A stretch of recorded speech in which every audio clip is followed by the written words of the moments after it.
with others. You can see I failed to blunt and never underestimate the up and comer. Thunderstruck you twice at the same time. Made your bed and tucked you under. Now I can say yeah, I'm placed ahead and running upwards, yeah. And every time they're trying to speak up, I can guarantee that they be shutting down.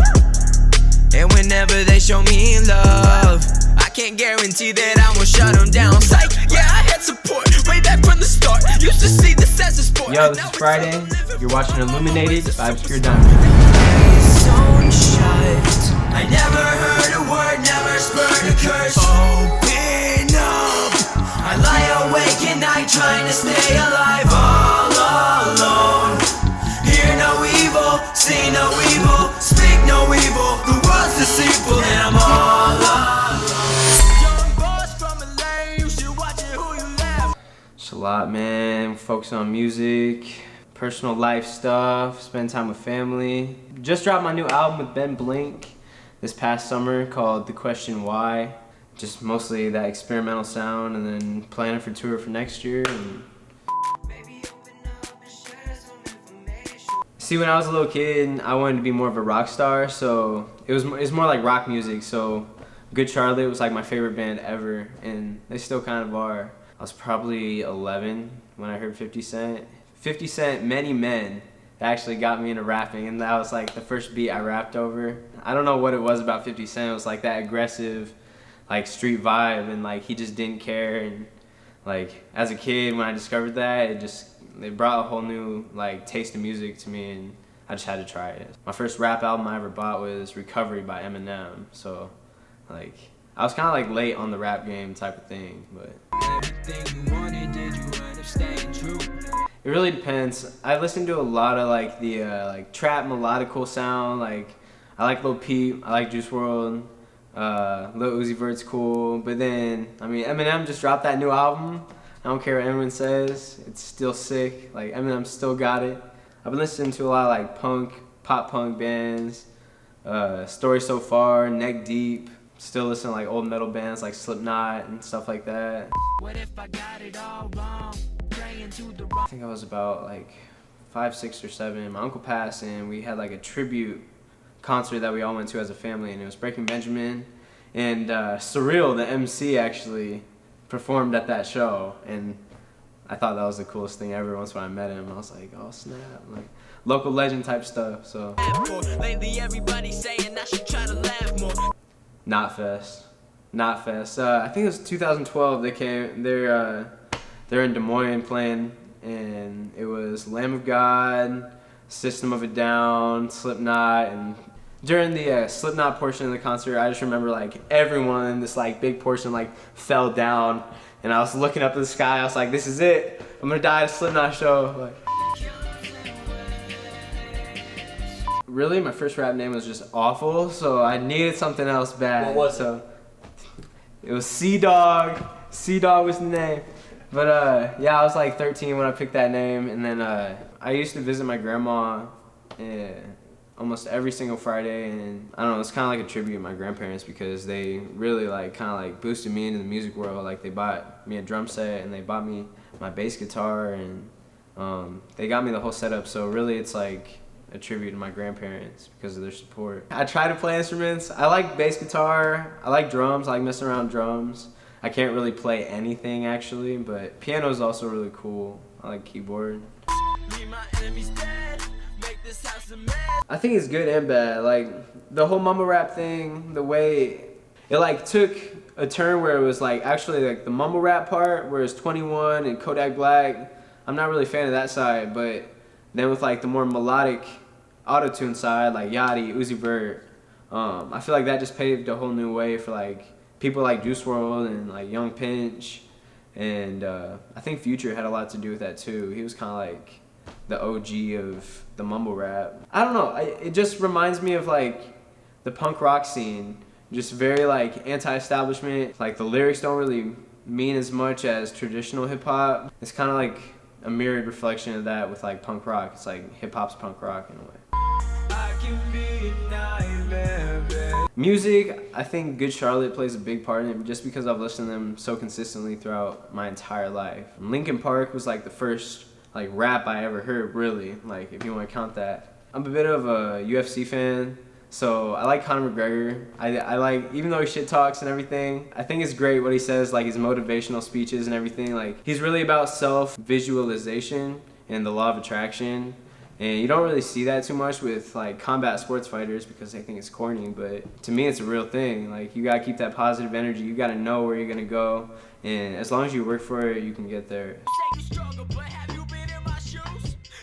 Oh man, TKO's gotta be one. TKO is just like, he's nasty with bars. He's a nasty MC. He's probably one of the best MCs out. I gotta show respect to King ISO. He's really putting on right now with strange music and everything. He isn't very known, Mick Dread. He's got crazy bars, man. I think he could go head to head with anyone right now. He's a chopper rapper, but he also actually like is able to spit multi-syllable rhymes and like land it perfectly on the beat, unlike most people can.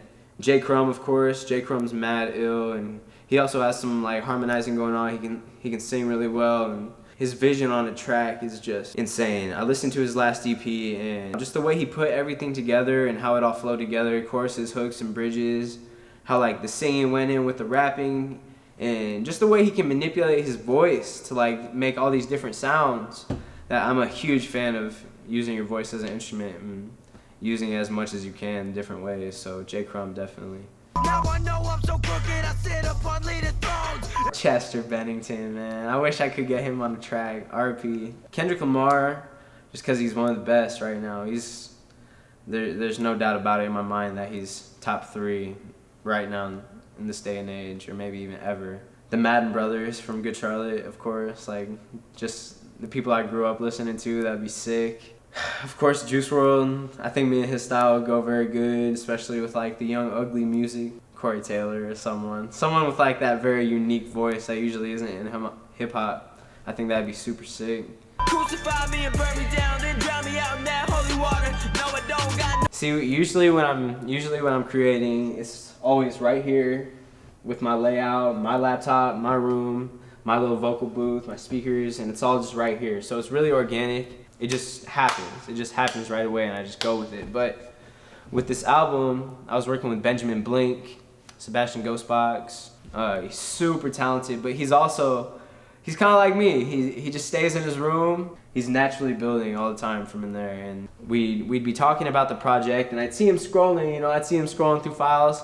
There's thousands, tens of thousands of beats on this dude's computer. So just to find a beat was like the most difficult thing, but once when we found that beat, I would start writing while I was in the studio, and eventually I'd go home here and cook up the vocals and mix it all here. We started in 2015, and it just got released in 2018, so it took a solid 3 years of just going back and forth between his crib and mine. 17, 18, and I'm 21 now, so I mean, that's a lot of growing time, and a lot can change in 6 months, so a lot happened, and show the mind states I was in during these times. It just felt so good to finally put out, you know what I mean? With all my albums, I want to go with this more experimental route. I don't want to just be a hip-hop guy. I want to be a hip-hop guy mixed with some rock, mixed with some jazz. Reconnect with your perception, everything's a lesson. I'm working on a few collab tapes with some folks. Details I cannot release right now, but I'm also working on my second installment of the Young Ugly mixtape series. I don't know, I want to keep that same kind of energy, that same kind of hype energy with the trap style, but I want to add a lot more melodies. I want to add a lot more of like my actual vocal skills, because with every project I feel like I just get better and better. And my mixing is just getting a lot more solid. I'm learning how to make effects go with my voice in certain spots here and there, and Young Ugly 2 is definitely the main thing. I'd say Waves is definitely one of them from The Question Why. It was probably like one of the first serious songs I made for the album, and I was up really late one night. It was probably like 4 a.m. and the time at night it was just kind of, you can hear it through the song because of the echoes and the reverbs, and how my voice kind of had like a lazy rasp to it almost, and I don't know, I feel like that song just spoke to me most emotionally, so. It's gotta be Young Ugly.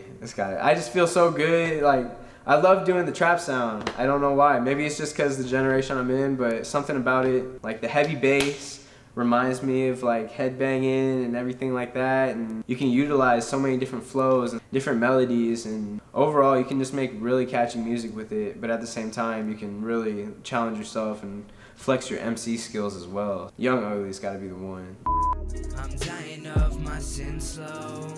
Of course, probably another tour. I want to tour to a lot more places. I want to do at least 30 cities for 2019. It just takes work, man, when you're an independent artist. Like, you don't have all these people working for you trying to get these cities and venues and everything. So that's probably one of my biggest goals, just like get on the road, get some new ears, get some new eyes, meet some good people. And I think it was 2017 in March that we went to Colorado, and yeah, they wouldn't let me into like 2 or 3 of the shows because I wasn't old enough. And I was like, damn, man, like I came all the way out here, but yeah, now I'm 21. It's like no one better get in my way, man. Like, not anymore. Why should I even worry? I don't have a reason. That's about it, really. Nah, I don't know. I like to game here and there. That new Spider-Man game is sick, super ill. I'd say one of my favorite games is probably the Fallout games. Elder Scrolls, Oblivion, and Skyrim are super dope. I used to skate. I don't skate as much now, just because I just don't have the time for it, but I'd say that would be like my number 3, definitely. Welcome to Jazz City. Game of Thrones. Game of Thrones is the one. I used to be in Walking Dead, but I just kind of like fell out of it. It didn't really interest me very much anymore. All the MCU movies. Infinity War, man. That was like one of the craziest movies I've ever seen, because I was younger, I was a little kid, and I went to go see Iron Man. And just over the years, getting to see all these superheroes develop and all the movies come together, and Infinity War was just the one. I think that was my favorite movie that's came out this year. So What do you want? Jump in the gun, red all around me, covered in blood. I don't know. I think this watch. I don't even wear watches, honestly. Like, this is always what I think of first. I don't even wear watches, so I just got like a fat paycheck one day, and I was like, man, I'm gonna go flex, get a big watch. Best purchase? I don't even know. My Chucks. My Converse, I always like getting Chucks. I've been wearing them since I was in like 5th grade, so I'm not really super about going out and flexing and getting the fanciest stuff. Trying to put me down in religion's ultimate mention. My mom makes cheesy potatoes and they're great. They're so awesome. It doesn't have to be anything special, really. Like spaghetti, I like a fat steak. But cheesy potatoes. Feel like we just need each other. Neither. I don't know. I just find myself staying up at ridiculous times, even though I know I'm exhausted and I should go to bed. But then when I wake up, it's just like, man, this sucks, man. Like, it's early. Even if it's not early, it's too bright out to open my eyes. So I'd say I'm more of a night owl. Now I know they wanna see me fall. They don't care about the dream. Oh man. Okay, so I was talking to my friend and we were jumping on my trampoline outside. And it was probably like a good 7 or 8 foot gap between the trampoline and the fence. If I jump over this fence, you gotta give me $5. So he agreed. I didn't know if I could do it either. So I jumped, and it was more of like a dive. It was like a very terrible dive. And I ended up like landing on my wrist like this, and it just broke. I knew instantly when I landed it was broke, and I waited like 3 days to go to the hospital, of course, and I got my $5 though. I snapped my finger in half in football once. I don't know if you can see that. I see you whereabouts. Just to the sky. I got my keys right here, which also has my flash drive, so if I'm ever at a show, I can pull up, perform if they need me to. I got my phone. I always got my wallet, and then I'm one of those people who carry around a phone charger everywhere, so I always wear a hat, so beanie or a cap. First announcement, I'll do it here on Illuminated. Young Ugly will be coming out New Year's Eve. Boom, it's been announced, and I'll be dropping at least one video before that, so yeah, just keep your eyes out. Friday, FR!DAY. That's about it. So. Cool. Cool. For Yeah. sitting down Thank and you doing guys. this with us. Thank you.